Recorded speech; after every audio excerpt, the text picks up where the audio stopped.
Early prototypes can look great on the bench, but prototype success does not guarantee production success, especially when sterility requirements enter the picture. The moment your device becomes sterile, everything changes. Your manufacturing environment, your handling procedures, your packaging system, your material controls, and your documentation burden. Scaling isn't just about building more units, it's about building them correctly, consistently, and safely in the controlled conditions they truly require. Transitioning into cleanroom manufacturing demands more than a room with filtered air. You need engineered fixtures that guide assembly, validated cleaning steps, and material handling workflows that prevent contamination.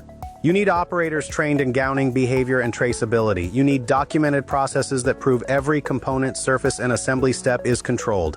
And you need to understand how adhesives, coatings, lubricants, and substrates behave under controlled humidity, temperature, and particle limits.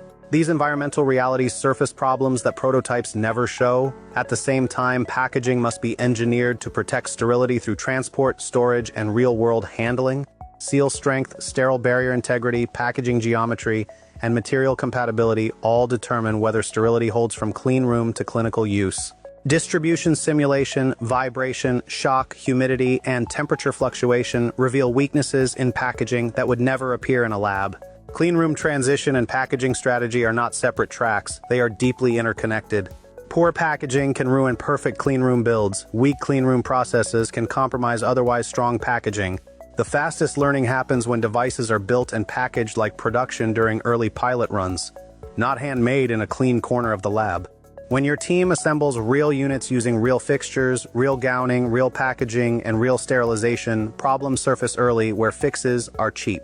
This is where you find adhesive failures, particulate challenges, ergonomic bottlenecks, and packaging weaknesses. This is where sterilization interacts with materials in ways prototypes never predicted. And this is where supply chain variability becomes visible before it becomes expensive.